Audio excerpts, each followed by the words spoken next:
ಸಾವಿರದ ಒಳಗೆ ಇರ್ತಿದ್ದ ಮತದಾರರು ಈ ಬಾರಿ 3,000 ದಾಟಿದ್ದಾರೆ. ಮರಣ ಹೊಂದಿದ 300ಕ್ಕೂ ಹೆಚ್ಚು ಜನ ಇರೋದು ವಿಸ್ಮಯ ಅಂತ ಅವ್ರು ಹೇಳಿದರು. ಮರಣ ಹೊಂದಿದವರು ಮತ ಹಾಕಲು ಬಂದರೂ ಬರಬಹುದು ಅಂತ ಲೇವಡಿ ಮಾಡಿದರು. ಬಹುಶಃ ಸಿಟ್ಟಿಂಗ್ ಡೈರೆಕ್ಟರ್ಗಳು 3 ಜನ ಇಲ್ಲಿ ಬಂದಿದ್ದಾರೆ ಹೊರಗೆ ಅಂತಂದ್ರೆ ಅವರ ಕೈ ಬಲಪಡಿಸಿದ್ದಾರೆ. ಹಾಗಾಗಿ ಇವತ್ತು ಒಂದು ನಿರ್ಧಾರ ತೆಗೆದುಕೊಂಡು ಇವತ್ತು ಹೊರ ಬಂದಿದ್ದಾರೆ. ಇದಕ್ಕೆ ನಾವು ಕೇಳ್ತಕ್ಕಂಥದ್ದು ಏನಂತಂದ್ರೆ 3,000 ಸುಮಾರು 86 ಮತಗಳು ಇವತ್ತಿದೆ. 3,063 ಮತಗಳಿದೆ. ಎಲ್ಲೋ ಒಂದು ಕಡೆ ಎಲ್ಲರೂ ಕೂಡ ಮತದಾನದ ಹಕ್ಕನ್ನಲ್ಲಿರ್ತಕ್ಕಂಥವ್ರು ಹೊಸ ಕಾನೂನಿನ ರೀತ್ಯ ಪಡೆದುಕೊಳ್ಳಲಿಕ್ಕೆ ಸಾಧ್ಯ ಇಲ್ಲ. ಜನರಲ್ ಬಾಡಿಗಳನ್ನು ಅಟೆಂಡ್ ಮಾಡಿರಬೇಕು, ಕನಿಷ್ಠ ವ್ಯವಹಾರಗಳನ್ನು ಮಾಡಿರಬೇಕು, ಈ ತರದ ಕಾನೂನಿದೆ. ಕಳೆದ ಬಾರಿ ಕೇವಲ ಒಂದು 700 ಚಿಲ್ಲರೆ ವೋಟ್ಗಳು ಮಾತ್ರ ಎಲಿಜಿಬಲ್ ಇದ್ದಿದ್ದು. ಈ ಸರಿ 3,000 ಚಿಲ್ಲರೆ.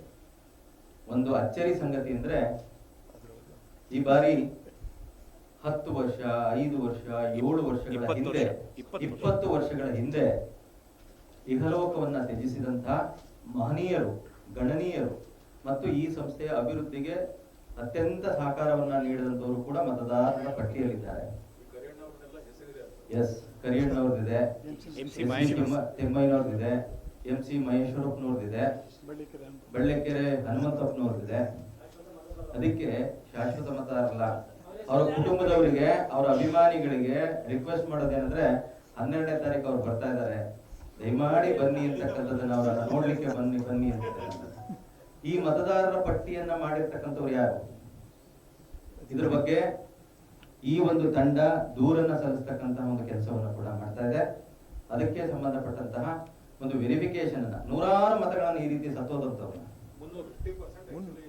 ಎಸ್ 300 ಜನ ಇದೆ. ಸುಮಾರು 300 ಜನ ಸತ್ತೋಗಿರೋರ್ನ, ಸತ್ತಂತವ್ರನ್ನ ಅವರ ಕುಟುಂಬ ವರ್ಗಕ್ಕೆ ವರ್ಗಾವಣೆ ಮಾಡುವಂತದ್ದನ್ನ ಕುಟುಂಬ ವರ್ಗ ಬಿಟ್ಟು ಬೇರೆಯವರಿಗೆ ವರ್ಗಾವಣೆ ಮಾಡಿರ್ತಕ್ಕಂಥದ್ದು. ಇವೆಲ್ಲ ಗೊತ್ತಾಗಿರೋದು ಯಾವಾಗ ಅಂತಂದ್ರೆ ಮತದಾರರ ಪಟ್ಟಿ ಹೊರಗೆ ಬಂದ ಮೇಲೆ. ಅಲ್ಲಿವರೆಗೂ ಆಡಳಿತ ಮಂಡಳಿಯಲ್ಲಿ ಇದ್ದಂತಹ ಯಾರಿಗೂ ಅದ್ರ ಬಗ್ಗೆ ಮಾಹಿತಿ ಇಲ್ಲ. ಕಳೆದ ಚುನಾವಣೆಯಲ್ಲಿ ತುಂಬಾ ವ್ಯವಸ್ಥಿತವಾಗಿ ಚುನಾವಣೆ ಆಗಿತ್ತು. ಹಾಗಾಗಿ ಕೇವಲ 700 ಚಿಲ್ಲರೆ ಮತಗಳು.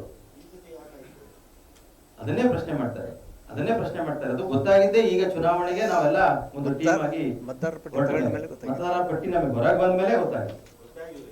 ಈಗ ನಾನು ಹೇಳಿದಂತ ಹೆಸರುಗಳಿದಾವಲ್ಲ, ಎಷ್ಟೆಷ್ಟು ವರ್ಷದ ಕೆಳಗೆ ಕಾನೂನು ಏನ್ ಹೇಳುತ್ತೆ, 2 ಜನರಲ್ ಬಾಡಿಗೆ ಬರಬೇಕು ಅಂತ ಹೇಳುತ್ತೆ. ಮಿನಿಮಮ್ ವ್ಯವಹಾರ 20 ವರ್ಷದ ಕೆಳಗೆ ಸತ್ತೋಗಿರ್ತಕ್ಕಂಥವ್ರು ಎಲ್ಲಿಂದ ವ್ಯವಹಾರ ಮಾಡಿದ್ರು, ಎಲ್ಲಿಂದ ಜನರಲ್ ಬಾಡಿಗೆ ಬಂದು ಸೈನ್ ಹಾಕಿದ್ರು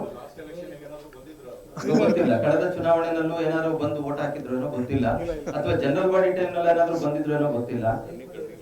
ಯಾಕಂದ್ರೆ ನಮ್ಗಳಿಗೆ ಕಣ್ಣಿಗೆ ಕಾಣಲ್ಲ, ಯಾರ ಕಣ್ಣಿಗೆ ಅವರೆಲ್ಲ ಬಿದ್ದಿದಾರೋ, ಹೆಂಗ್ ಬಂದ್ ಸೈನ್ ಹಾಕಿದಾರೋ ಗೊತ್ತಿಲ್ಲ.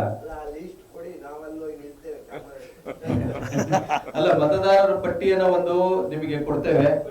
ನಾವ್ ಹೇಳದಂತ ಹೆಸರುಗಳು, ಇನ್ನೂ ಹಲವು ಹೆಸರುಗಳು ಆ ಮತದಾರರ ಪಟ್ಟಿಯಲ್ಲಿ ಇರ್ತಕ್ಕಂಥದ್ದನ್ನ ನಮ್ಮ ತಂಡದ ಎಲ್ಲಾ ನಿರ್ದೇಶಕರು ಕೂಡ ನೋಡಿದ್ದಾರೆ. ಇದು ಅತ್ಯಂತ ಎಸ್ ಮೆನ್ಷನ್ ಮಾಡ್ತೀವಿ.